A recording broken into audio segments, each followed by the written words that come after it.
tardes.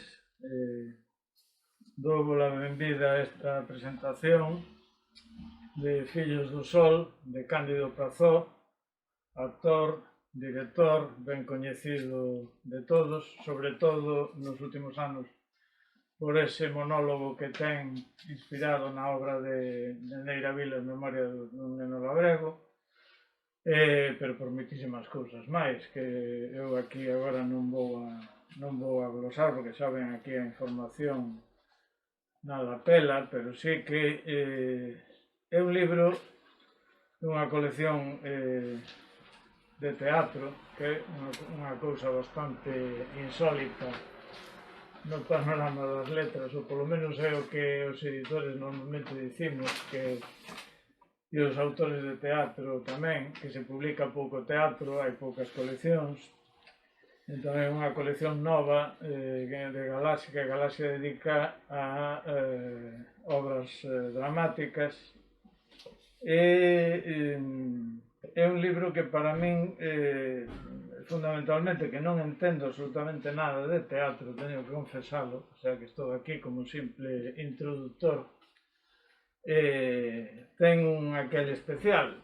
E ten un aquel especial porque, segundo di no inicio, foi unha encarga do Festival Internacional Outono de Teatro de Carballo.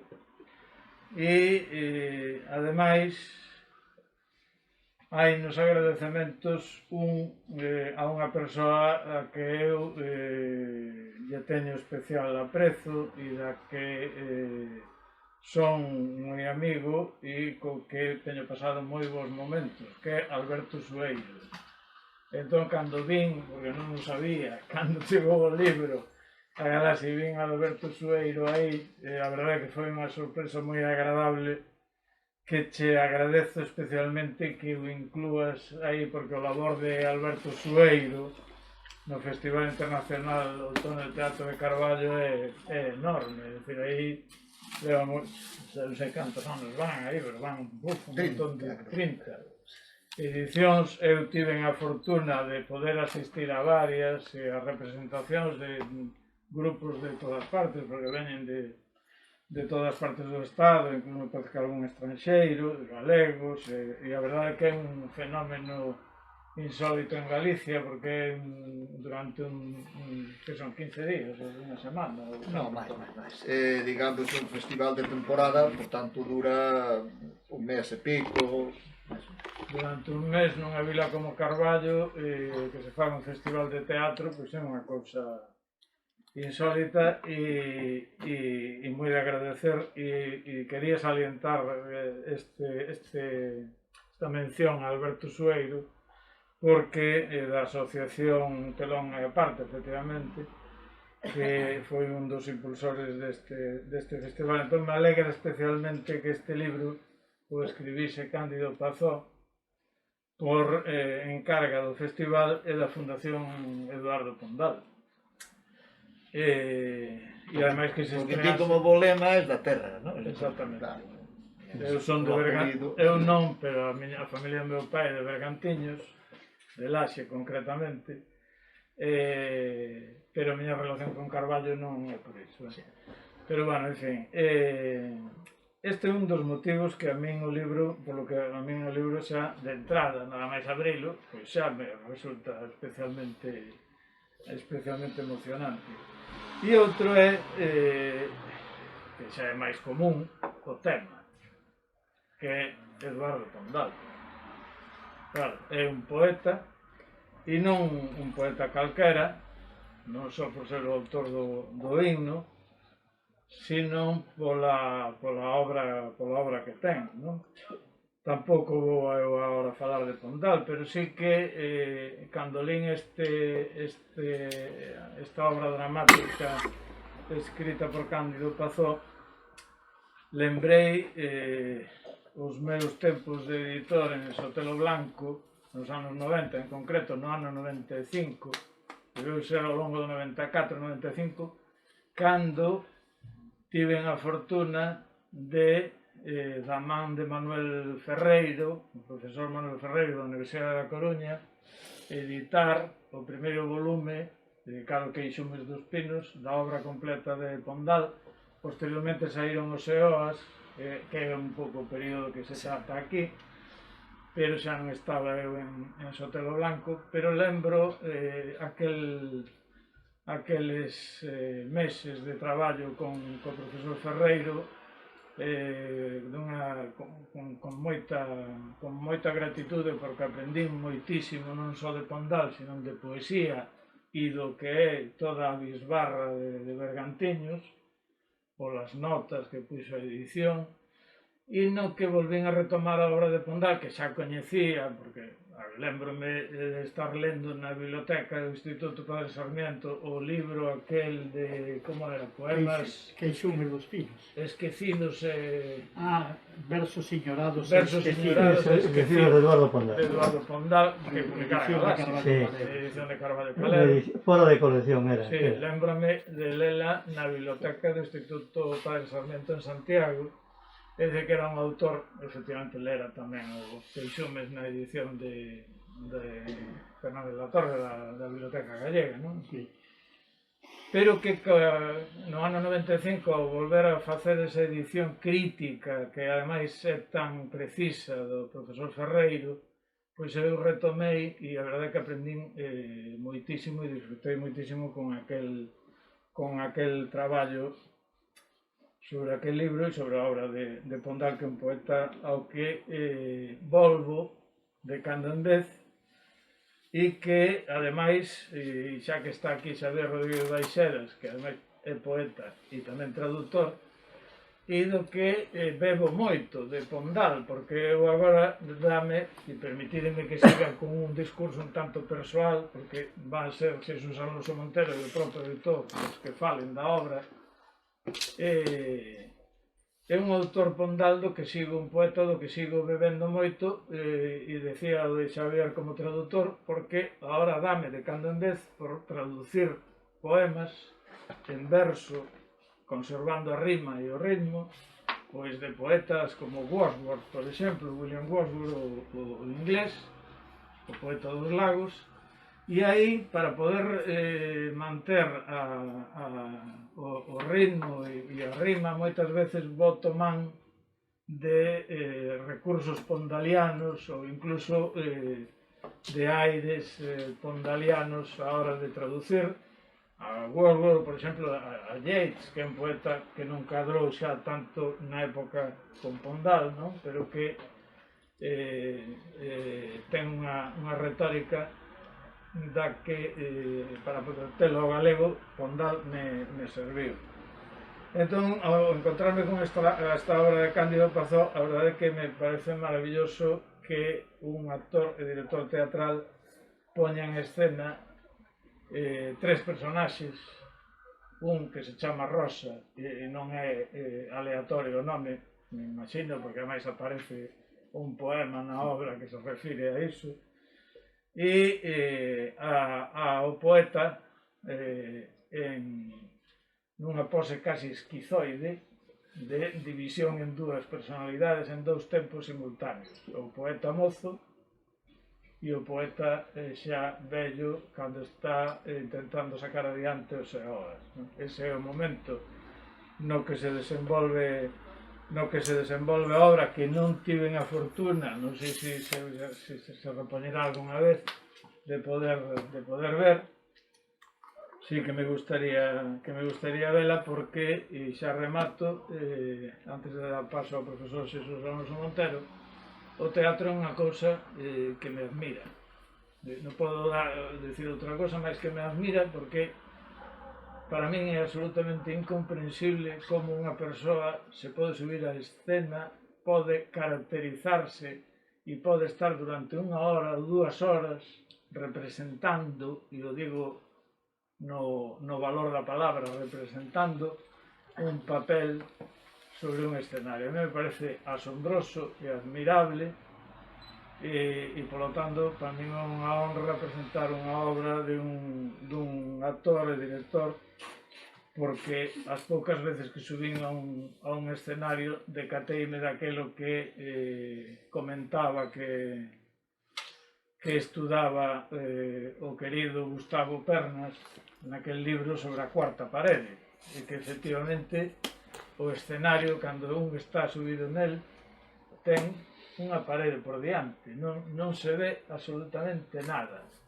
E é incrível a sensación, non sei se a tuveches ou subiches ou non, pero eu 2 ou 3 veces que me pasou, é incrível que unha persoa poida dar vida, representar a un personaxe subido nun escenario nesas condicións con esa cuarta parede. De aí a obsesión no século XX de romper esa cuarta parede. Non me extraña o máis mínimo, pero para min, xa digo, o oficio de actor é admirable e polo tanto non teño máis que felicitar a Cándido Pazó por este libro, que primeiro foi obra e despois foi libro.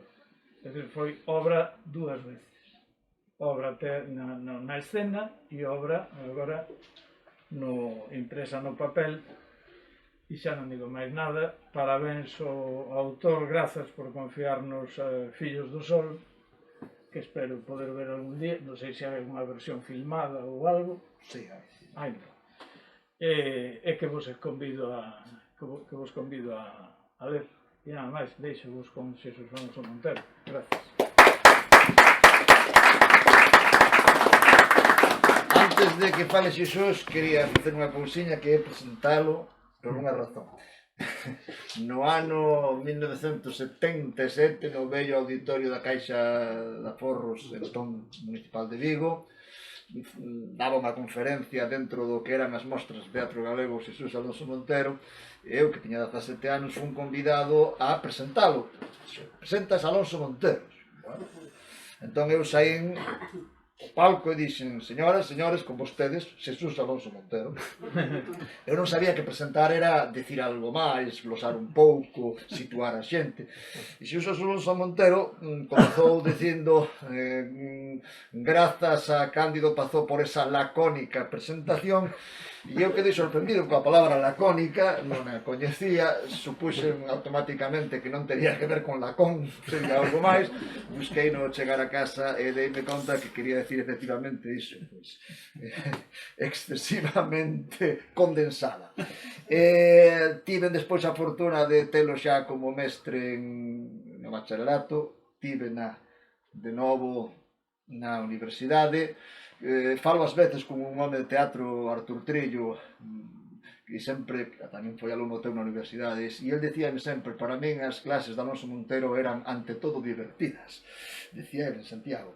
Quería entón facer esta presentación para devolverlle para nos resarcirme daquel laconismo e dicir que si foi profesor aqueles 2 anos en bacharelato, despois na universidade, eu considerei e sigo considerando que é profesor sempre, e de alguna maneira a súa forma de encarar os procesos dialécticos cando se expón desde a palabra son para min unha guía. Xosé Carlos Cermeño, a quen ti coñeces e outros poden tamén, escoitando un día contar contos, contar historias nas facetas do meu oficio que eu desenvolvo, díxome: é o primeiro contador de contos do mundo Alonso Monteriano.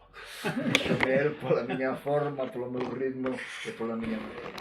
Así que nada máis, estou encantado, feliz de que Alonso Montero estea aquí e que me acompañe neste momento. Moi agradecido a esta menos lacónica presentación. Bueno, a miña relación co autor que hoxe nos convoca aquí é moi bella. Por lo menos data a imaxe así que eu neste momento teño máis mente o ano aquel en que foi no nocturno no Instituto Alexandre Bóveda durante un curso alumno meu. E desde aquela, bueno, primeiro a nosa relación polo partido, ou a nosa relación polo teatro, a nosa relación pola cultura, pola literatura, mesclábanse as cousas moitas veces, foi grande. E agora é menos intensa porque el vive lá na aldea e eu vivo aquí na cidade a bastantes kilómetros, que conste que para min é non unha honra, que é o que se di nestes casos, é unha festa poder dicir unhas palabras sobre unha persoa que, independentemente de que estea máis ou menos no meu universo ideolóxico e de que fose alumno meu e presentador meu, etc., etc., é unha persoa que admiro moito porque ele é, bueno, un dos máis seres humanos máis representativos do que eu admiro nas persoas. O ser humano que se vai construindo, o ser humano que decide que cada día que pasa ou cada ano que pasa hai que ser mellor. Hai que ser mellor como persoa, hai que ser mellor como profesional, hai que ser mellor como cidadán, hai que ser mellor como veciño. E aínda que eu creo que o nivel de melloría é pequeno porque vivimos nun mundo en que a media está moi baixa, e é moi probable que seres humanos que evidentemente están na decencia, como Cándido Pazó, non estean a moitos centímetros da media, pero é que é moi difícil, cando a media tan baixa como en Galicia, como en España, e en tantos países, estar un pouco por encima da media en decencia, en calidade, en compromiso, etc. O Cándido Pazó que eu coñecín, que pensei que podría ser un profesional excelente en calquera actividade humana, resulta que é hoxe no universo teatral galego, aínda que non teño moita erudición na materia, pero diría tamén que no universo teatral español unha das personalidades que desde o meu punto de vista a min me poden interesar. O teatro leva ao dentro porque fai teatro desde a súa condición de actor, de monologuista, de director, de escenógrafo, de autor. E bueno, cando un chega aos 35, 40, 45, 50, pero que se chegou aos 50, e ten pasado por todas esas experiencias, os resultados están aí. Os resultados están neste libro, os resultados están nunha obra que vimos o outro día aquí no auditorio do Concello de Vigo, foi, se non me lembro mal, o sábado pasado, sobre as cigarreiras da fábrica de tabacos da Coruña, unha obra inspirada na famosísima novela de Emilia Pardo Bazán, La Tribuna, a tribuna que moita xente, eu teño preguntado, non saben por que se titula, creen que a tribuna, isto é unha tribuna. Non, a tribuna é unha muller que fala tribuniciamente de política como un tribuno da plebe. É a primeira vez que aparece non en galego, en castelán, a palabra tribuna como feminino de tribuno.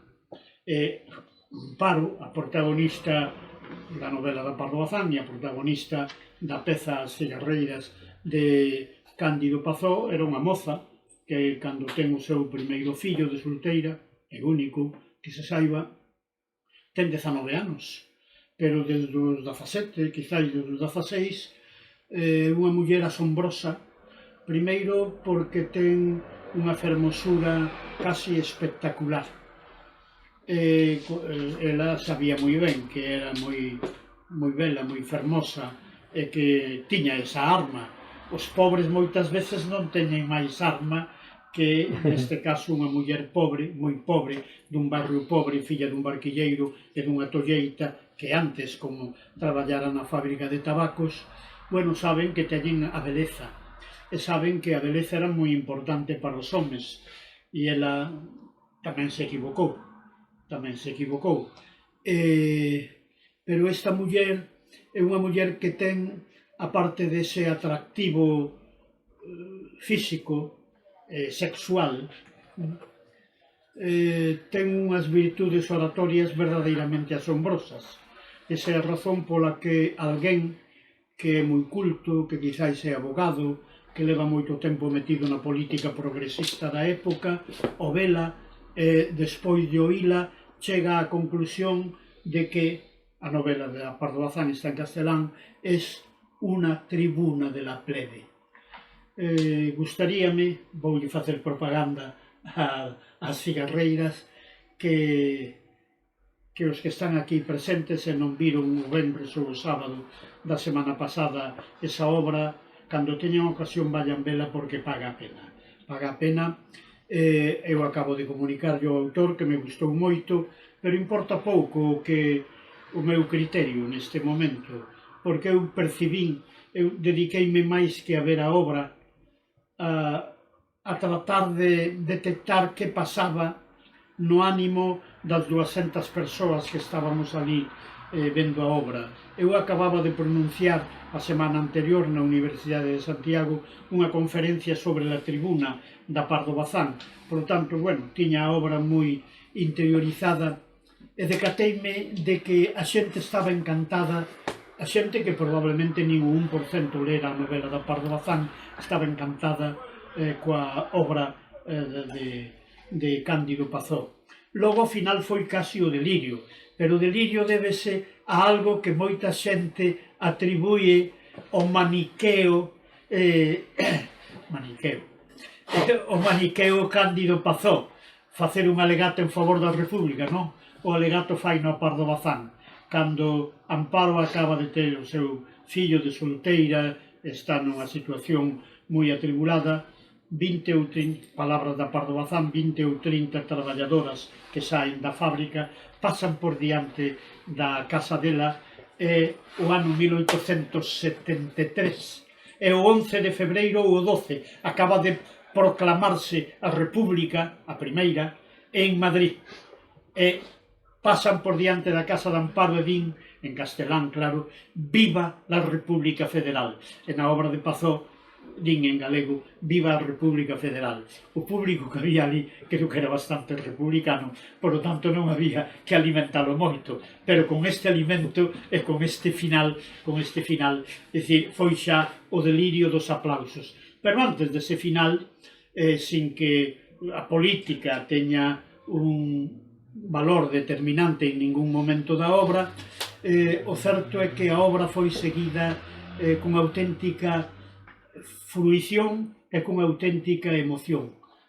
Non sei se a que hoxe vamos presentar, e que xa foi presentada en parte, no escenario producirá unha empatía tan grande como a que eu vin ante as cigarreiras hai poucos días aquí no Concello de Vigo. A obra titúlase Fillos do Sol. Fillos do Sol é traducción, máis ou menos, do título desa obra que, cando morre Pondal, está inédita, Os e Oas. Eos e Sol en grego, e Oas, que é un termo que el fai a partir dun termo que ven nunha obra épica de Torcuato Tasso e tamén de Camões, dous poetas épicos que inspiran moito o poeta épico Eduardo Pondal. El construí o sintagma Os e Oas, que está ben a traducción, Fillos do Sol, Fillos do Sol. Non fai falta, de momento, ler a obra, porque aquí vemos os dous personaxes centrais, que son Eduardo Pondal, xa moi andado en anos, casi en vésperas do seu falecemento, e Pondal de 20, 22, 23 anos, Pondal mozo. E o que vamos a asistir é a un diálogo entre o Pondal de onte e o Pondal de hoxe, o Pondal mozo novo e o Pondal que está a punto de morrer. O Pondal mozo novo, eu supoño que cando escribiu sobre estas cousas, sobre todo nun momento no que hei de reparar, Cándido debeu de pensar no Pondal de 1856, cando el tiña 21 anos. 1856, se vos situades nas aforas de Santiago, en Conxo, Conxo sigue sendo aforas de Santiago, era o moito máis, nun Santiago máis pequeno de hai 100 e pico de anos.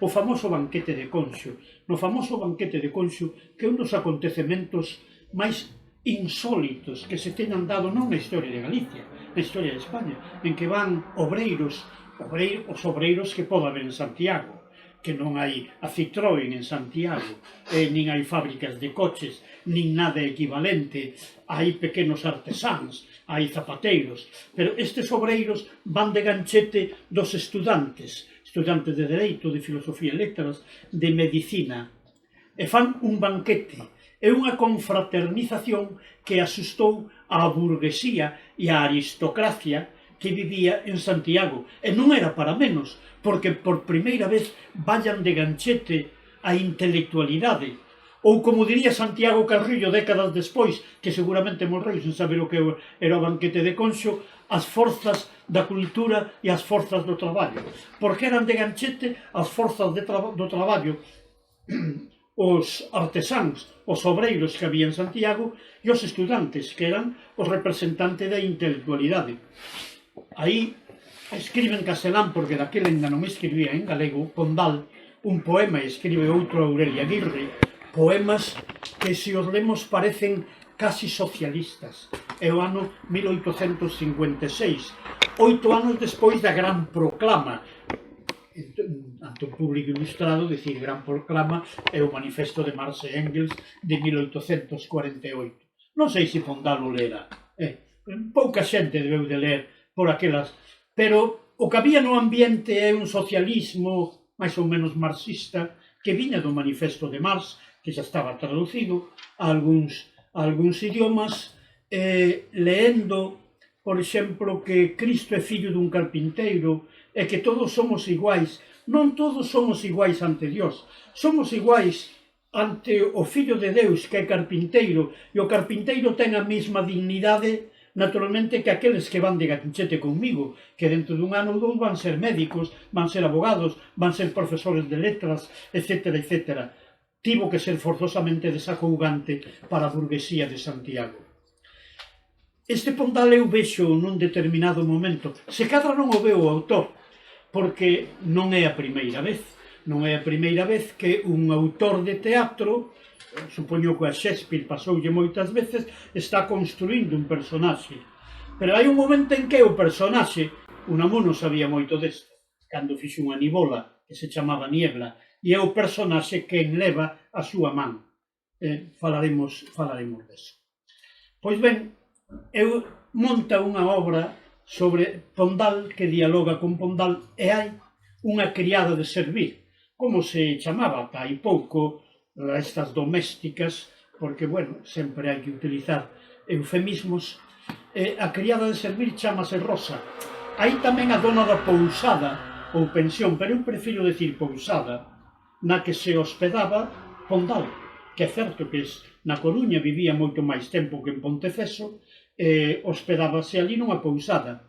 Pondal era un home raro dito por quen, como a min, nin son psicólogo, nin son psiquiatra, nin quizáis teño moita perspicacia para penetrar na psicoloxía da xente. Pero, bueno, algúns libros un ten lido, e Pondal é un home raro. Tan raro que Pondal é un señorito que vive ben, vive dos bens que hai na casa, é home de xente acaudalada. Como todos os señoritos que vive ben, pode permitirse o luxo de non traballar, pero nun momento dado entende que debe traballar, e como é médico, ten o título de licenciado en Medicina por Santiago, fai unhas oposicións a médico militar. O de médico militar non é pexorativo aquí, eran oposicións, seguramente lle ian dar o grau de capitán ou de comandante, pero por ser médico. E traballa na fábrica de Trubia, que era e é ainda unha fábrica de armas en España. Pero ao pouco tempo, eu diría que meses ou pouco máis, deixa aquelo, porque, como dicía un tío meu no Ribeiro, fala de farto. Cando un ten o lombo coberto, un pode deixar a súa cátedra, o seu bufete de abogado, porque, bueno, ten fincas, ten predios, ten diñeiro no banco, o que sexa. Ou a familia pode aún botarlle unha man. E Pondal, por exemplo, é un home que en setembro do ano 6, porque digo setembro do ano 6, é cando se inaugura a Real Academia Galega, en un acto presidido por don Manuel Murdía. A Academia Galega inaugurouse cun discurso de Murguía en castelán. Murguía e Rosalía falaron sempre en castelán. De vez en cando, Rosalía de Castro escribía en galego. Moi de vez en cando, porque Rosalía escribiu o 95% da súa obra en castelán. As novelas, os artigos, etc. etc. Outra cousa é o valor histórico que ten dentro do discurso literario formulado en lingua galega simplemente por 2 libros, é moi pouco máis que 2 libros. Pois Pondal, que nese momento está nesa pousada, na Coruña, non asiste, sendo académico fundador, non asiste ao acto, pero manda un poema moi reivindicativo, pero non vai ao acto. É evidentemente un home raro. Hoxe hai unha crítica bastante hostil a Pondal, a crítica feminista é demoledora contra Pondal, quizás non lle falta algunha razón a crítica feminista, pero bueno, Pondal é fillo do seu tempo, todos nós somos fillos do noso tempo, e calquera de nós ten un pouquiño de importancia na medida en que supera un pouco o seu tempo, pero superar na totalidade o tempo é moi difícil.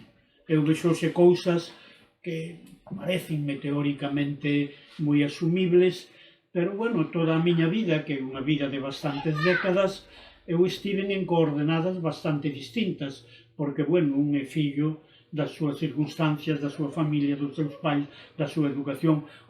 Eu son fillo do bacharelato franquista, eu son fillo do nacionalcatolicismo, eu son fillo dunha escola pública que había en Ventosela desde o 38, a que eu asistí, en que os sábados o mestre pasaba lista para levarnos a Sampaio, a 1,5 km de Ventosela, obrigatoriamente á misa, e se non íamos, a nós non nos pasaba nada, era a nosos pais, Educado desa maneira, bueno, bastante ben saímos, pero a xente non sabe o que é o nacionalcatolicismo, a falanxe, etc., nos anos 38, 39, 40, que eu empezo a vivir na aldea do Ribeiro. Pondal está durante toda a vida escribindo seoas. Xa é significativo isto, porque non é o primeiro na historia da literatura mundial en que alguén lle dedica, grandes autores, vou citar un sobre todo, lle dedican anos e anos a unha obra, que como ten que ser.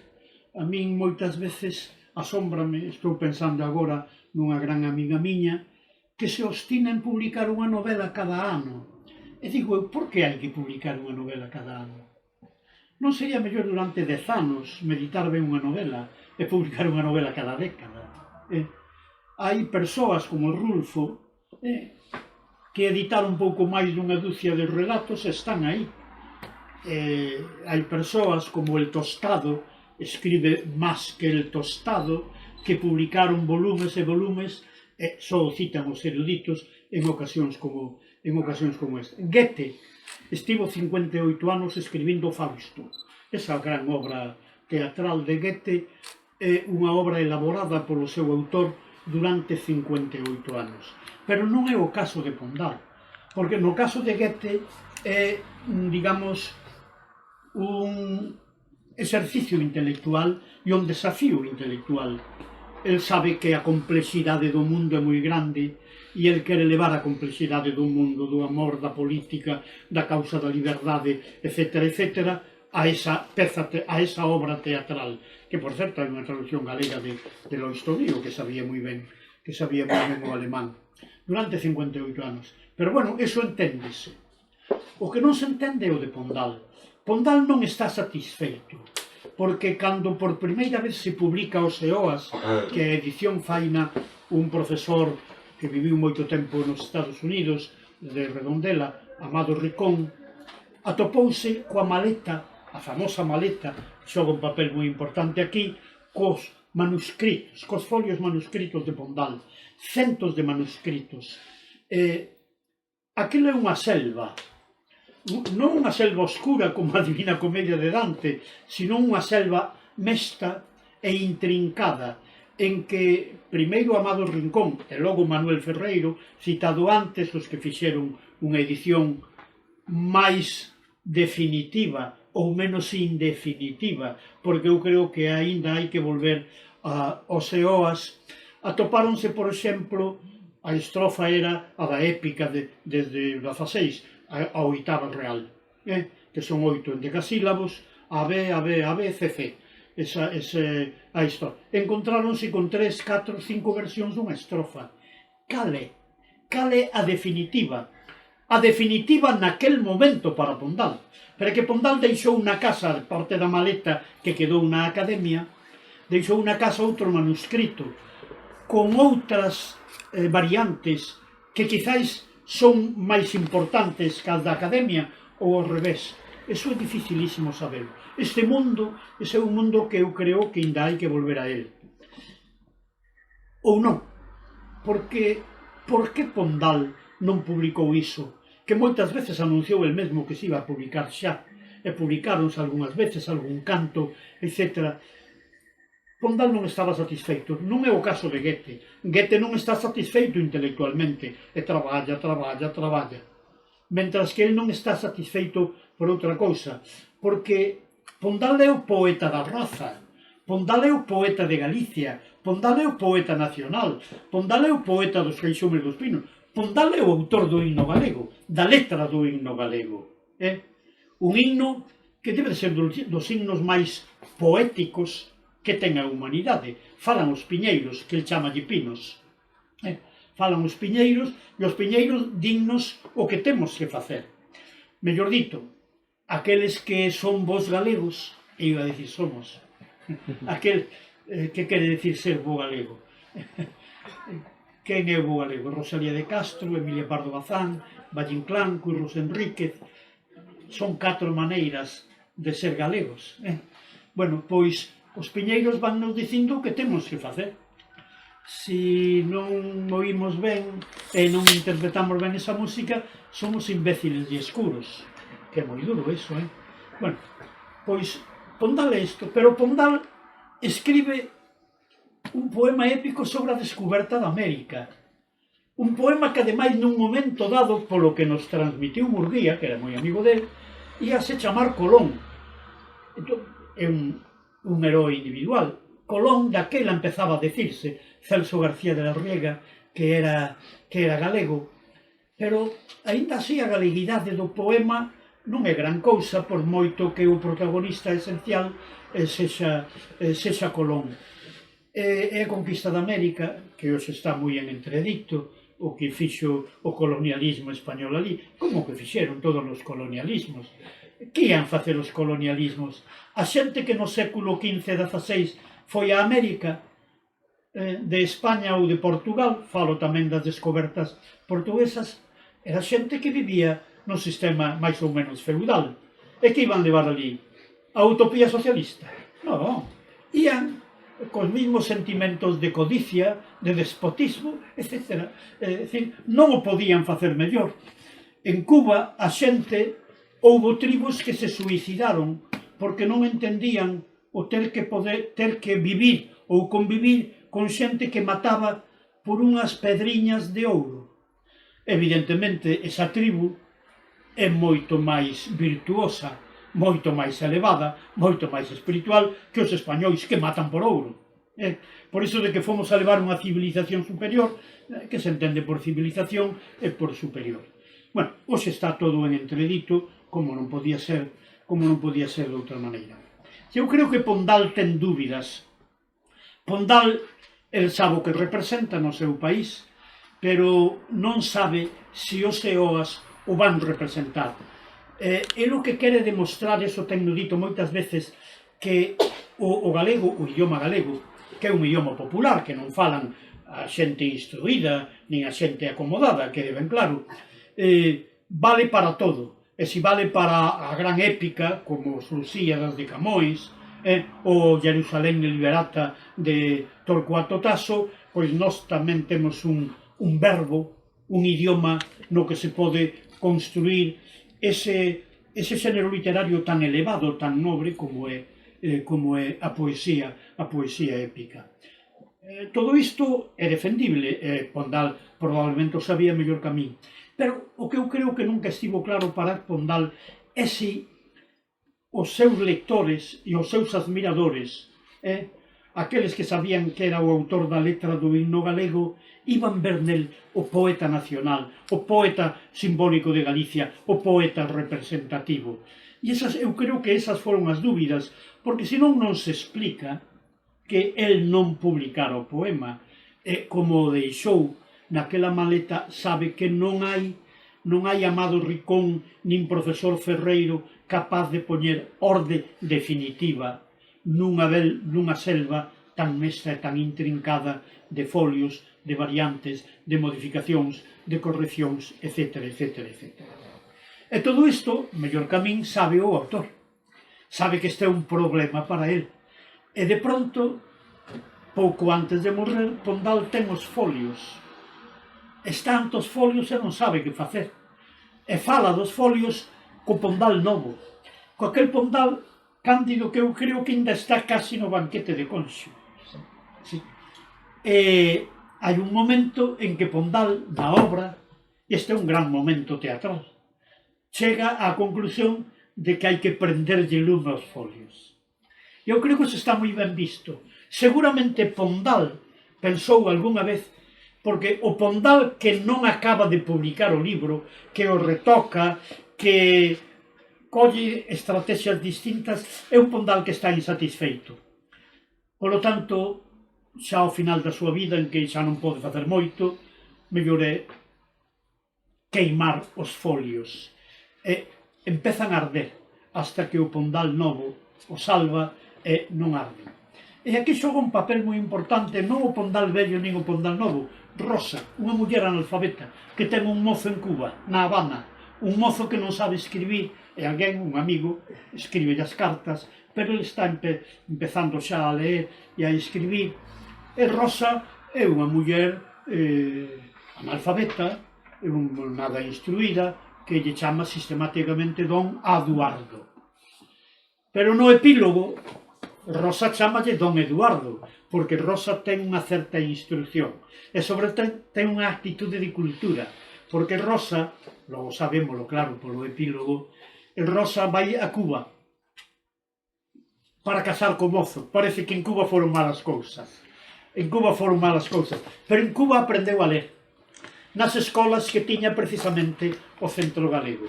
Aprendeu a ler e a escribir, e volve, e quere visitar a Pondal, pero visitar, acaba de ser enterrado Pondal, pero vai á casa, e ainda se encontra, porque os autores de teatro teñen licenza para todo, ainda se encontra co espectro dele, e na miña aldea diríamos coa estantiga dele, e fala coa estantiga, e contalle a medias o que lle pasou alá, que, bueno, as cousas con aquel mozo non foron ben, pero aprendeu a ler, aprendeu algunha lección da vida, e xa sabe que ele é o autor do himno, xa sabe a importancia que ten Pondal, e Rosa xoga un papel moi importante, tanto nese acto único, pero un papel moi importante, aínda máis importante, no epílogo. Hai un momento no acto único, Eduardo, que é Pondal de 20 anos, un grosso modo de 20 anos, di: e se esa fose a América que compre enxergar nestes tempos? Porque, claro, a América de que fala Pondal é a América do 15-16, é a América a que foron os conquistadores e colonizadores españois.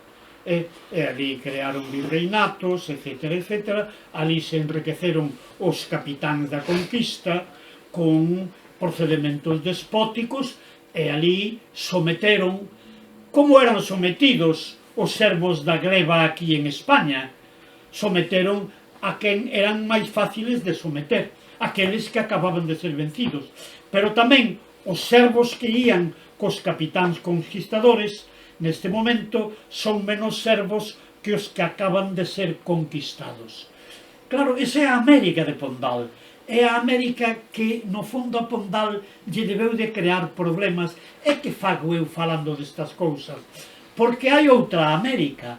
A América a que emigraban a fins do XIX os galegos.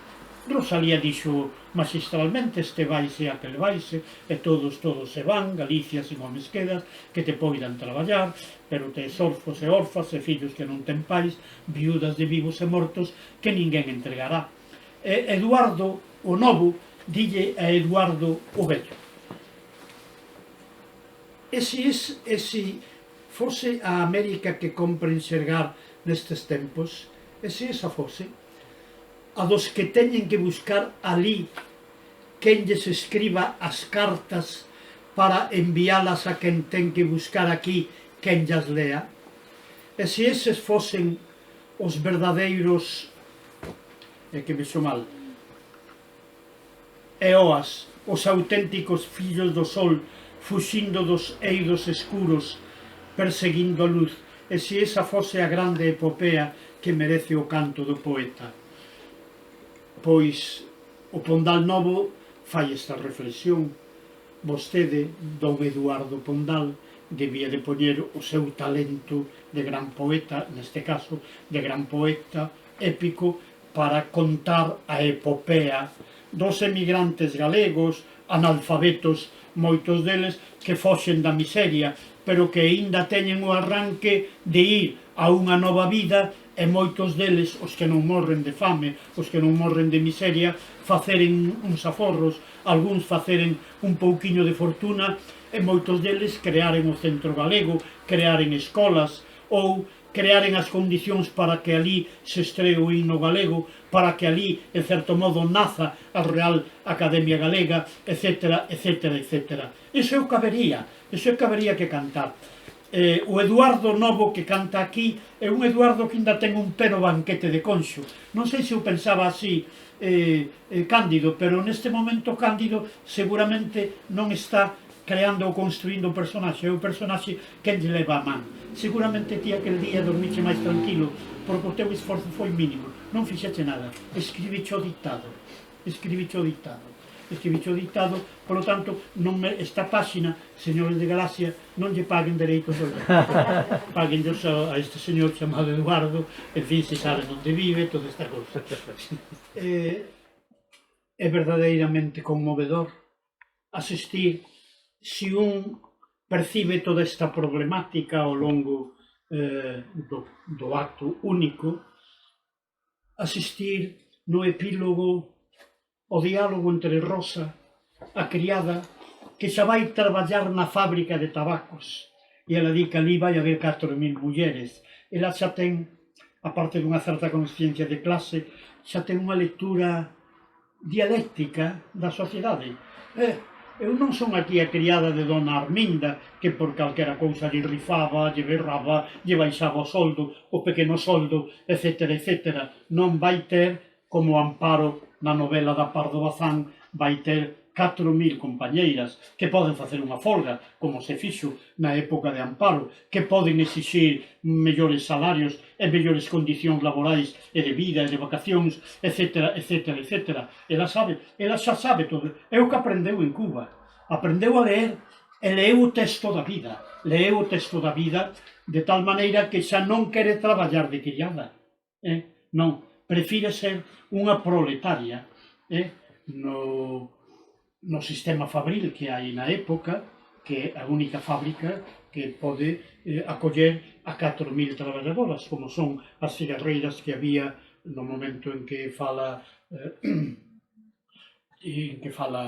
Cándido, que é o momento que coincide máis ou menos coas cigarreiras da Pardo Bazán. Ese é o gran momento, é o momento en que eu estou desexando ver, porque o teatro escríbese para ser visto, tamén para ser lido, pero fundamentalmente para ser visto, para aplaudir todo o que se foi concentrando no meu espírito nese primeiro acto, e todo o que culmina neste breve epílogo que creo que son páxinas mestras do teatro galego deste momento, do teatro, en definitiva. Pois, parabéns ao autor, parabéns a Eduardo no momento en que lle guiou a man o autor, parabéns á editorial, parabéns a nós que temos esta obra.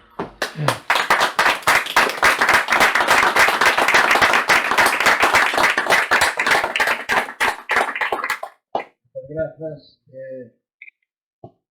O que sí é certo é que non sei se Eduardo Pondal Novo me guiou a man e tecleou no meu ordenador, pero é verdade que o conflito que viviu Eduardo Pondal alrededor dos EOAS e que está recollido a identísima bibliografía é tan inspirador que eu sempre dixen que unha vez que topei con ese material era cuestión de organizar, de escribir, pero en grande medida escribir o dictado dese fermento que moi poucas veces sei que eu, cando queira escribir sobre certos temas, toparei tan claro como foi neste caso.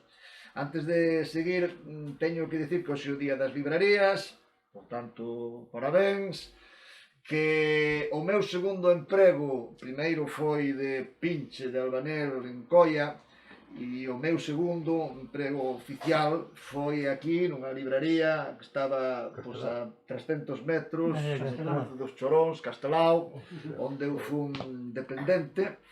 Por tanto, algo me queda de relación con este sector.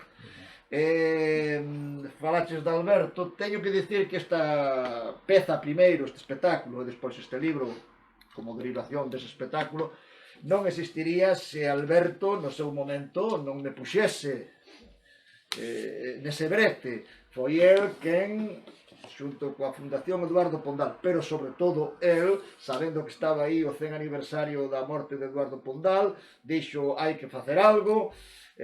Foi el quen falou comigo, foi el quen me dixo algo moi importante cando se fala cun autor teatral para que este autor escriba un texto e despois, na medida en que ese autor é produtor, como é o meu caso, empresario de teatro, o leve a escena.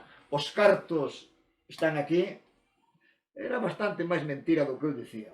El dixo que os cartos estaban, despois non estaban tanto, pero era unha maneira de porme a min a traballar, despois os cartos xa aparecerían, finalmente apareceron. Bueno, son estrategias, pero é importante que moitísimas veces cando se nos recomenda traballar en certos temas, bueno, pois sí, un pode quedar seducido por esas recomendacións, pero cando ademais hai un traballo previo de quen fai esa recomendación, que se compromete, que se pon contigo a unha parte matérica, pero absolutamente necesaria que é o teatro, que é a de buscar a financiación, realmente é moito máis fácil chegar a bo porto. Hai bastantes anos, unha personalidade política, non vou decir o nome, falou comigo moito tempo para ver se eu escribía uns textos teatrais moi amenos sobre a figura de Rosalía de Castro. Pareceume difícil, eso de moi ameno, sabía o que quería decir, con humor, e eu traballei, vin, pero finalmente o día a día, as urxencias foron me levando por outros camiños, porque, bueno, eu estou constantemente tendo que producir espectáculos, tendo que darlle traballo a actores, a técnicos, e entón aquilo nunca chegou a porto ningún. Por que nunca chegou a porto ningún? Porque esta persoa que me insistía e que se reuniu comigo moitas veces para que eu fixese isto, nunca falou de que estaba buscando financiación, de que os cartos sairían de aquí ou de lá, nunca se comprometeu na parte que lle tocaba como promotor da idea. Alberto Sueiro sí que o fixo. Por tanto, eu debíalle esa dedicatoria e puxenlla. Isto naceu como unha peza. Non sabía nin que chegaría a ser libro, porque eu teño que, en termos de mea culpa, dicir que eu me despreocupo en xeral da posible publicación dos meus textos. Teño varios publicados, agora mesmo está a puntiño de sair en Portugal e en España, en Madrid, La Piragua en Madrid e a Canoa en Portugal, porque, bueno, de súpeto deronse unha serie de circunstancias que fixeron que iso se publique, ou, no caso de Fillos do Sol, porque Galaxia tivo a ben facer algo que normalmente as editoras non fan, que é teren unha colección específica para teatro. Non a hai normalmente.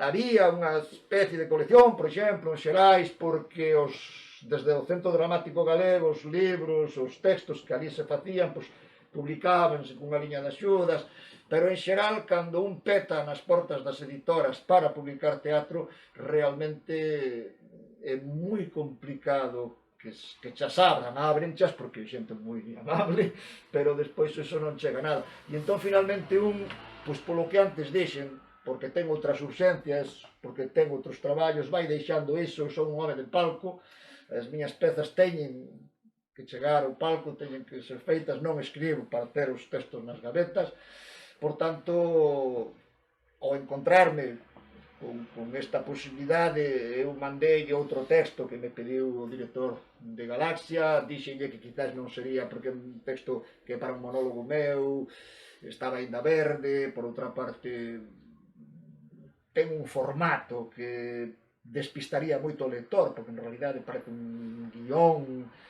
Total, díxome que non o vía, e eu mandei este, pois por decir, pois mandoche isto, a ver que che parece. Parece moi ben, e agora está publicado. Con isto teño que decir que agora estades fastidiados, señores de Galaxia, porque eu teño 4 ou 5 ou 6, non, 8 ou 9 textos sin publicar, e vou vos mandar todos. Xa me diredes vos que non, se queredes, pero eu penso ir vos mandando pouquinho a pouco, non vos mando todos xuntos, eu mesmo vou ir rexendo a entrega destes textos, porque realmente é bonito que os textos, a palabra que fai parte dun espectáculo teatral, quede reflectida neste obxecto, hoxe estamos no día das librarías, que aínda a día de hoxe, non sei por canto tempo, consideramos máxico, cara ao que temos, pois, unha veneración especial, moitas veces máis alá incluso do hábito de lectura que teñamos, o libro. E ademais porque considero que efectivamente pode haber lectores que teñan fruición de achegarse a un texto teatral. Sei que nos institutos, por exemplo, porque o preguntei moitas veces, os rapaces teñen querencia por ler teatro cando lles din podes ler esta peza teatral de Cándido Pazó, que sei eu, o Bululú do Linier, podes ler esta novela de tal persoa, escollen teatro por unha razón, porque é moito máis curto. Terminan moito antes, o cal din non o quita, fan así, o peso, din queremos teatro. Polas razóns que sexan, penso que, e fago mea culpa, nos temos que sacudir esta preguiza que fai que moitas veces nos desentendamos desta parte de publicitación, de facer públicos nosos traballos, non só desde o palco, sino tamén desde o libro. A peza, respondendo a non sei quen deixou esa cuestión no aire, tive unha acollida, está mal que o diga eu, pero é así, excelente.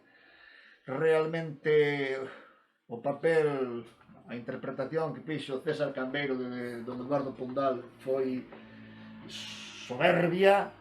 Os outros dos actores tamén estaban moi ben, e ademais Rosa é dali, de Bergantiños, co cal encarnaba moi ben ese espírito desa criada, pero realmente o caso de César Cambeiro é tan salientable que teño que situalo un pouco por riba, incluso dos seus dous compañeiros. O espectáculo tivo moito éxito, sorprendeume que o público moi popular seguía o espectáculo, entraban máis na peripecia da relación de Don Eduardo coa criada, esas cousas, o seu mozo que marcha para a América, a carta esa que lee medio, todo o que queiras, pero de paso todo o que lle sucedía, Eduardo Pondal e o que había alrededor do significado que teñen os EOAs, estaba aí. Depois estaba tamén o público máis erudito que aprezaba a peza en conxunto. Unha das miñas frustracións, inmensísima frustración, foi que non logrei que o espectáculo viñese a Vigo.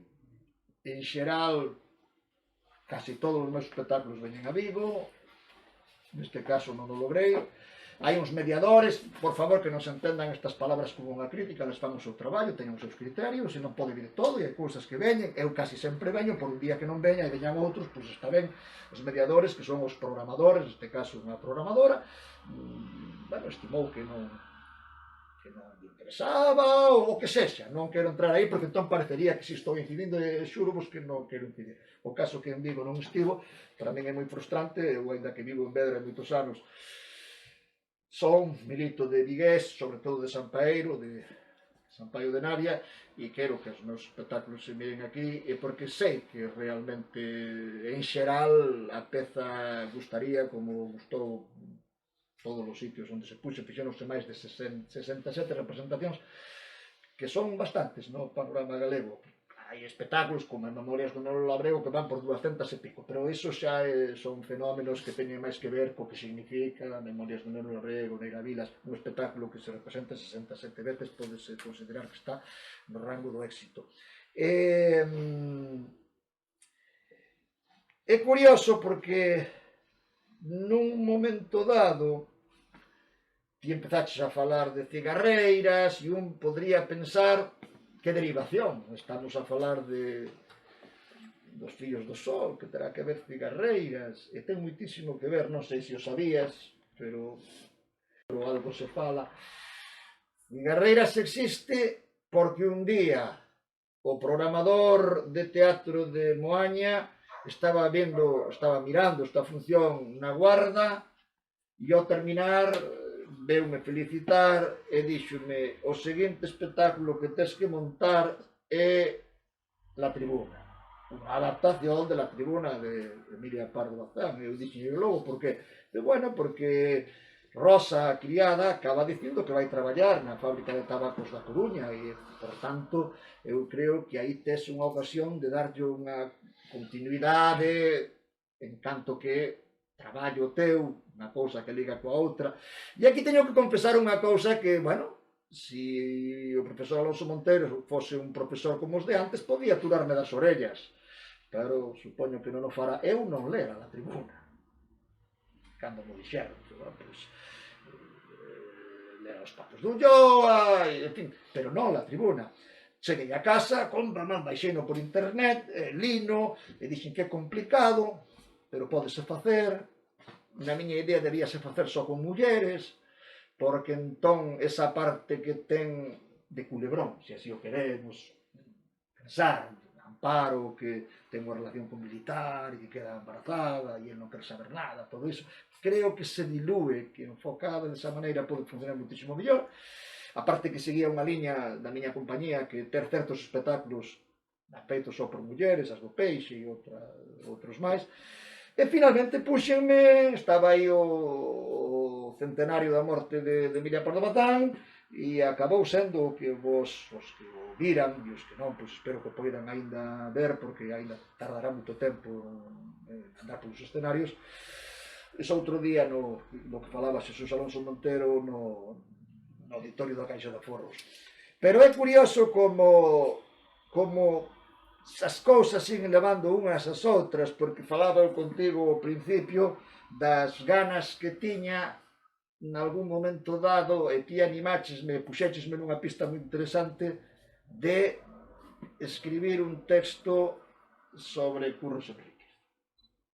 E tamén nace de aquí, de que como a figura de Curros Enríquez está aí, e eu cheguei á conclusión de que a biografía de Curros Enríquez é moito máis interesante que a de Eduardo Pondal. Quedei con iso, non sei cando poderá ser, e é máis, para iso ni siquiera vou precisar que alguén me poña diñeiro en riba da mesa, porque é algo do que eu teño persoalmente vontade.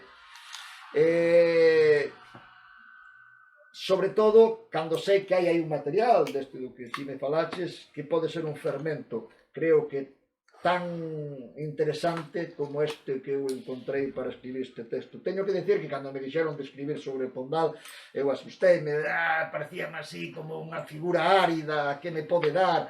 Automáticamente pensei en escribir sobre a construción do relato épico arredor do celtismo, como se comparece iso coa realidade, como é percibido iso polas clases populares.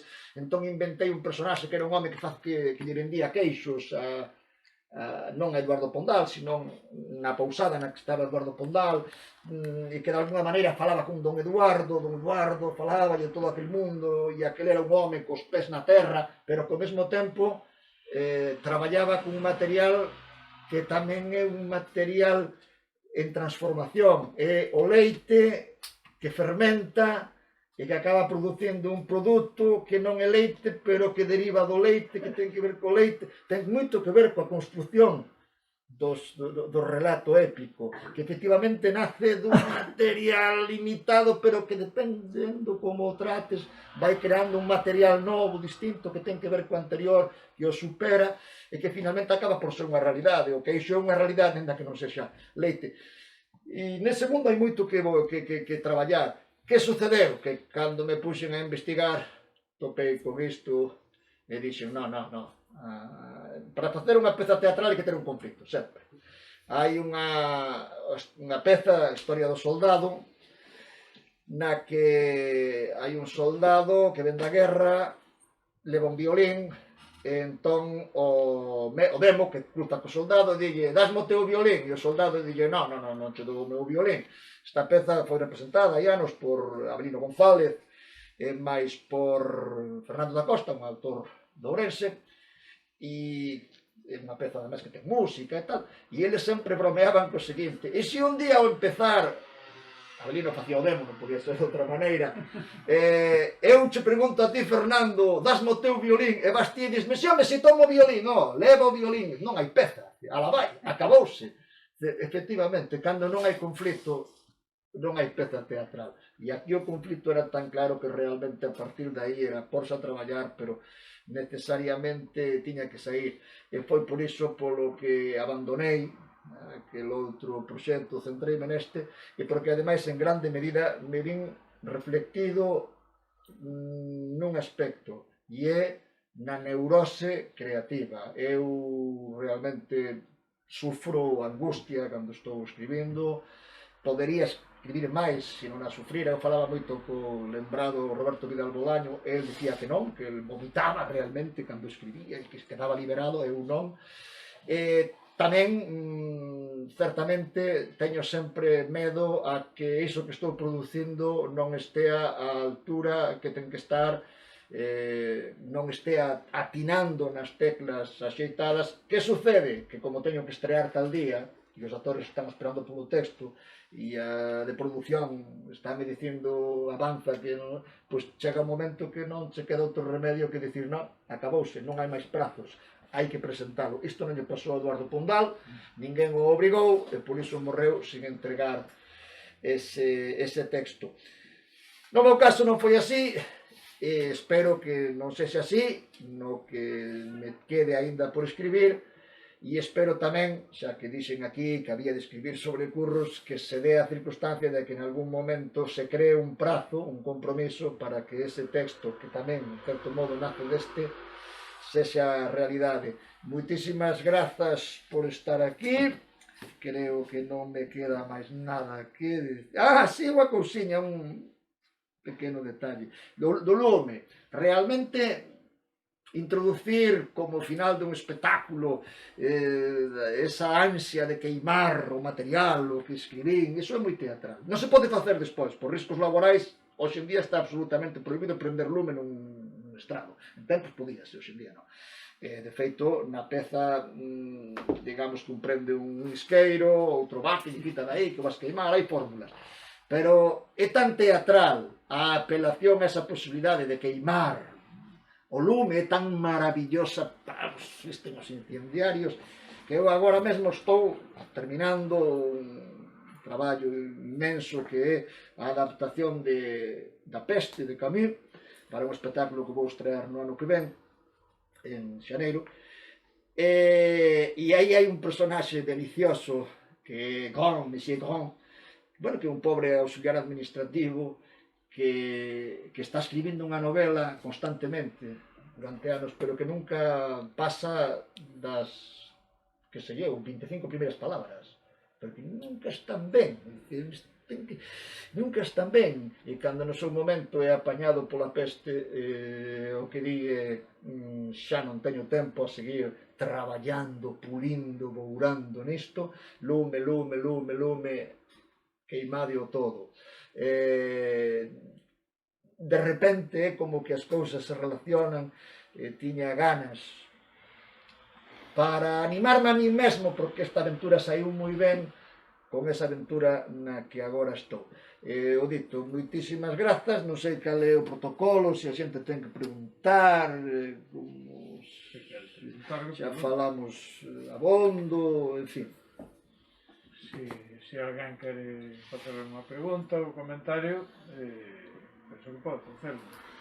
Home, eu son Xosé Manuel Vélez de Ourense e tive a sorte de Moitas gracias. de facer a primeira reseña no Faro, que un día te comentei e me dixes, estivo moi simpático, me dixes, efectivamente, vino a peza antes, vina non en Vigo, senón en Goián, no auditorio de Goián, e na crítica do Faro dicía que era unha pena que non se pudese ver en Vigo, de feito non se viu, xa dixeches un pouco as cousas, quedei moi sorprendido, funciona moi ben no escenario, de feito terminaba a reseña, creo que era o 11, máis ou menos hai 3 anos, en novembro do 18. Vi na obra e 2 semanas despois aceptoume pena no Faro da Cultura o artigo, dicía que oxalá que se publicase en libro, cousa que agora vexo que se publica, porque eu penso que é unha obra moi inteligente, vai funcionar ben como libro de lectura para estudantes, porque, e hai que dicilo, tiveches unha boa documentación, está todo moi ben escollido. Eu estaba con varios profesores de lingua e literatura galega que estaban sorprendidísimos e que pensaban o que poderían facer con esa obra en unha cosa tan triste como dar literatura latina en segundo de bacharelato, non? Ou en primeiro de bacharelato. Triste ou non triste, é o que nos dedicamos aos profesores, non? Entón, como libro escolar é moi bo, como aproximación á figura de Pondal magnífica, porque é unha figura difícil de tratar en clase, nas aulas, moi difícil de tratar, pola falta de cultura clásica, pola falta de moitas cousas que ten agora o lectorado infantil, non? A xente. Bueno, eu xa dicía na reseña que a inserción de Rosa e o conflito final é moi inteligente, porque é unha salvación de honra da figura de Pondal fronte ás críticas de machismo, non? É un Pondal que é salvado aí por o seu espectro, digamos. A figura de Rosa, ademais, interpretada por unha actriz cunha fonética da comarca, é dicir, da zona de Bergantiños, unha fonética, unha obra máis dialectalmente interesante, utiliza as variantes fonéticas da zona, moi traballada, non? A documentación é magnífica porque, de verdade, eu supoño que documentarías, porque a imaxe de Pondal coincide coa iconografía de Pondal das fotos. Hai unha foto da pensión na que Pondal pasou os últimos anos da súa vida, non? Xa tolo, que coincide moito coa escenografía da túa obra, non? Bueno, non hai ningún detalle que se poida dicir que non está na bibliografía, no volume de iconografía pondaliá, por exemplo, que se sacara no 69, cando foi o ano das letras, creo, de Pondal. Entón, bueno, é unha documentación moi boa. Quero dicir que aí hai moito traballo de documentación e o que fai unha obra que pode funcionar moi ben como libro de lectura a nivel mesmo de bacharelato, non, para coñecer a figura de Pondal. Entón, pareceme moi boa. Co tempo, decateime dunha cousa, co tempo, porque eu escribir unha reseña moi laudatoria, sabites que era excesivamente laudatoria. Decateime de que a idea de enfrontar o Pondal novo co Pondal vello recórdame cada vez máis a un recurso que hai fílmico e tamén teatral que para falar dunha figura do pasado, literario, histórica, artística, que é a entrevista dun xornalista de hoxe co espectro, coa figura do ilustre, non?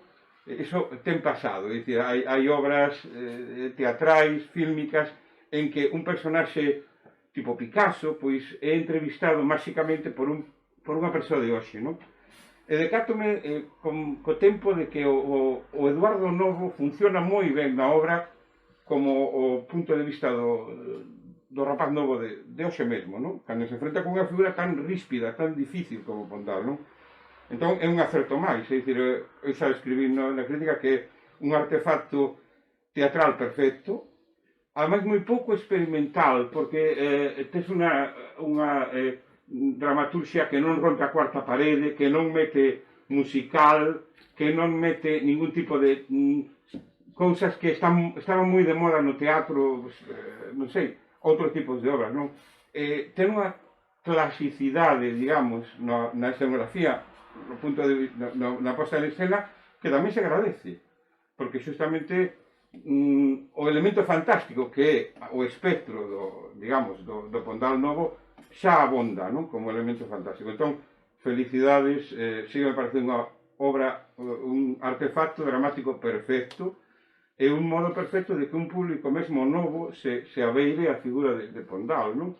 O que dixeches de que prefiren as obras de teatro porque teñen menos páxinas, é certo. Eu creo que non é por iso, se me permites. Sí. Eu creo que é polos diálogos. Tamén. Hai xente que lee as novelas se teñen diálogos. Se unha novela non ten diálogos, non a compra. Non sei. Teño que decir unha cousiña, porque senón sería deshonesto.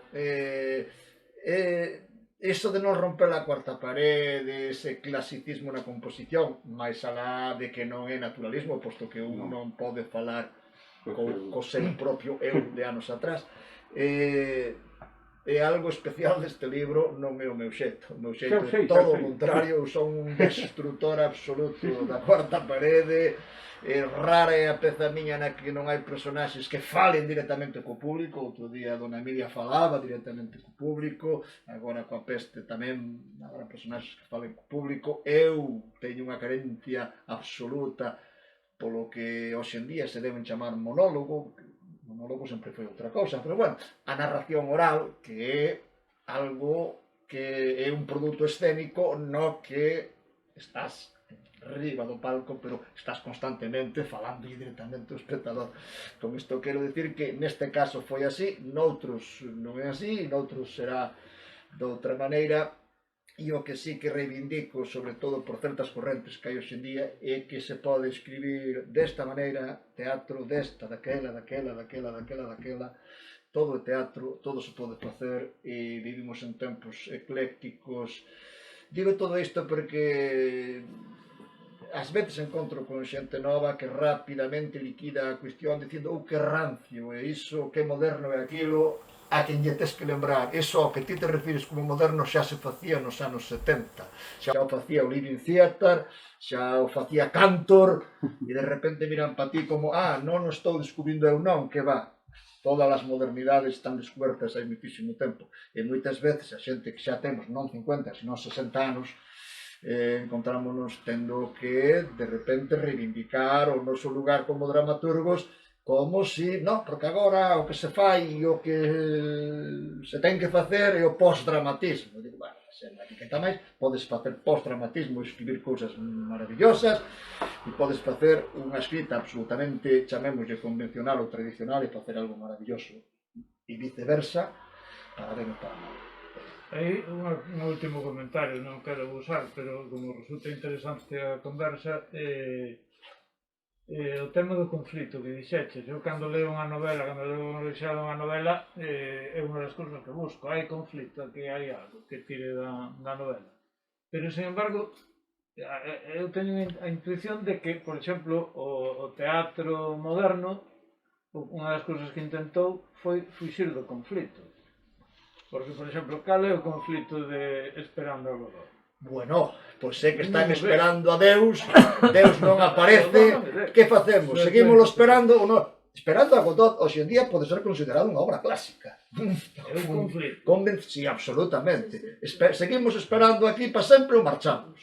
Este conflito tivémoslo nas discotecas, un monte de xente, onde nos tocou. Que facemos? Son as 5 da mañá, aquí xa nada. Marchamos ou quedamos? Espera que enche día ti marchaches o seguinte día dinche, onte cando marchaches. Buah, aquilo foi! Ou ao contrario, chegas a casa e dis, quen me mandaría nin quedar? É curioso porque moitas veces os conflitos ou as estruturas néganse cando en realidade simplemente están, no caso dos conflitos implícitos, no caso das estruturas implícitas, quero dicir que moitas veces non están á vista, pero sí que están aí. Eu teño visto pezas nas que, efectivamente, tes toda a razón do mundo. Lembro unha peza en Barcelona, onde estaba unha moza que se movía moi ben e que traballaba moi ben coa voz, que dicía cat, ou cat ou gat, non estou seguro, en catalán é gat, non Pepe. Pepe, meu irmán que viviu ali moitos anos. E que con esa palabra combinaba. Que sabe catalán. Tamén. Gat, gatet, gatata, estivo como 57 minutos sempre xogando ca mesma palabra. Para min o conflito era cando eu, espectador, estou tan aburrido, me levanto e marcho, ou si quedo, ese sería o conflito. Outro conflito non o había. E había, sí, claro que sí, unha tolerancia por parte dunha serie de espectadores que estamos na convención de que teatro experimental e temos que seguir adiante, veña con isto, e seguimos. Sí que hai negadores do conflito. Porque, por exemplo, eu vou ao festival con varios anos, ao festival últimos non, de Rivadavia, non? E sempre é raro que non pesques obras metateatrais que traten sobre teatro. Sí. Eu creo que o teatro ten aí un pouco como a condena do cinema e da televisión, e que intenta fuxir con unhas fórmulas que a veces xa te cansa de ver tanto teatro de vanguarda, tanto teatro metateatral, falando do propio teatro, e eu quero ver unha obra de teatro como esta, aí coincido con Vélez, por ver tamén algo que non fale de si mesmo, que non fale do teatro, non? Entón, eu creo que aí o teatro ten un peso enorme noutros medios como a televisión e o cinema que o empurran cara a esa fuxida cara adiante ou cara non se sabe onde, de intentar sempre facer cousas novas que chamen a atención, como esa que dicías ti do gato catalán, claro, que é unha cousa absurda. Non sei se é iso ou que é, pero... Bueno, moitas veces a metateatralidade eu traballo bastante tamén é debida a que é unha maneira de poder desde un palco decir absolutamente todo. A ver, eu, por exemplo, unha peza que estreei uns anos, Nacidas Libres, sobre unhas monxas en Santiago, se cadra coñecer de la noticia, que no seu momento denunciaron a propia congregación, eran monxas da India, porque non as deixaban sair, ameazábanas con que se saían tiñan que marchar de España, cal non era certo, porque estaban legalmente aquí e adquiriran, se querían, tiñan que legalizar a cidadanía, en fin, houbera todo un conflito, ao final todo quedou aí medio esvaído, o xuíz dixo que non había causa, esa non é a cuestión é que fixe unha peza de teatro onde as monxas están no convento, unha monxa vai a India, outra monxa está un día na casa dunha abogada, etc, etc, hai un monte de espazos e situacións. Como faz en teatro para entrar en todos eses espazos e traballar todas esas situacións? Técnicamente pode ser moi complicado, o cine pode o facer, entón ti que faz? Por exemplo, que vale de explicación, en Nacidas Libres eran 4 actrices que estaban pensando que peza imos facer. Pois mira, eu lín na prensa outro día isto, por que non facemos unha peza sobre isto? E o tempo que a van montando e que a van pensando, pois agora esta cadeira pasa a ser a butaca dun avión, aquilo é o convento, isto de ali o xulgado, e todo encaixa e todo funciona, e todo iso é en certa medida teatral, porque estás a falar dunhas actrices que teñen a súa problemática e tal, pero que nace non tanto da querencia pola teatralidade como da maneira que 4 actrices poidan de repente traballar todos eses mundos e que todo iso poida funcionar. En tempos, cando se movía máis diñeiro no teatro, porque era unha arte que consumía a burguesía e pagaba unhas entradas carísimas, podía haber elencos de 30 persoas, de 20 persoas, cambios de decorado convencionalmente, pois, por colgaduras que esconden, todo iso xa non existe. E, por tanto, a metateatralidade haberá que na queira traballar porque sí, porque ten unha querencia, pero moitísimas veces responde a isto. O espectáculo Comedia un xoguete para Goldoni, un dos máis célebres dos que eu dirixen, bueno, pois son 6 actores, 5 actores e unha actriz, que son os cómicos, entón como cómicos, a xente mira como quitan a máscara, como a poñen, como están aquí, como din que isto pasa a ser, isto é un vehículo espacial, e todo iso. E iso repítese como fórmula, non tanto porque haxa no noso mundo unha querencia pola fórmula, senón porque é un recurso que nos permite traballar dunha maneira moi eficaz. Xogas que comedia da arte. No caso dese espectáculo da comedia da arte, pero ainda que non o sexa, Eu agora mesmo teño 15 actores para facer a peste, claro, con 15 das feito. Sí, eu xa traballei, non eu dirixindo, pero estive en espectáculos onde había 30 e pico persoas, pero agora é algo que non sei. Estes actores van facer directamente de personaxes, non hai máis. Ou no caso de tamén da... Por exemplo, no caso das cigarreiras, a mí seríame moito máis fácil que en vez de ser unhas traballadoras da fábrica directamente Dona Emilia, fosen unhas actrices que están mirando a ver como facemos para facer la tribuna, a ver como... Podría ser o que me podían facer de home, podía estar Chinto aí, maravilloso personaxe de Chinto, podía estar Baltasar Sobrado, podía estar o Capitán Borrén, todos os homes, podía haber a viúva esta da que tanto se fala e a nai de Baltasar, todos, por qué? Porque eles cambiaban e contaban a novela perfectísimamente, por iso moitas veces se abusa, e o termo, estou de acordo contigo que é abuso, dese método. E eu hai un tempo, en este caso así foi, me propuxen a mí mesmo non caer automáticamente nesa comodidade, porque se fai por comodidade. Eu fixeno moitas veces, a primeira peza que escribín e dirixín, o Merlo Branco, xa era así. Xa era unha compañía que chega e representa que son paxaros, moi cómodo, moi fértil, e, bueno, pois moitísimas veces, por unha cuestión de que ti queres ser eficaz, acabas caindo nese... abusando dese tipo de recursos. Mira, e unha cousa só, antes do aplauso. Hai un aplauso para que che fixo o cartel da versión original, que o levo sempre no meu móvil e que o teño reproducido no meu cuarto de estudio, porque é un debuxo fermosísimo, con esa fiestra na que se ve o sol, esa silueta de Pondal, esa man que sostén un plumeiro de limpar, que é rosa, ese cartel original... de Juan Gende. De quen era? Juan Gende. Juan Gende. Un carballés... Cando vexas, dille que fixo o cartel que non está na portada do libro. Non está na portada porque eu quixen facerlle unha homenaxe aos actores e a actriz, aquí a actriz non está. Bien, pero... que fixeron a versión. Eu teño que sempre reclamar, reivindicar que eu son un home de palco e entón eu quería que no libro estivese latindo o palco, por iso hai unha fotografía da representación e non ese cartaz. Estive outro día con el non me dixo nada, pero estou seguro que ás veces pensará, carai, porque non puxeron o meu cartaz no libro en vez desta fotografía, pero a razón é esa. Sí, pero moi boa tamén.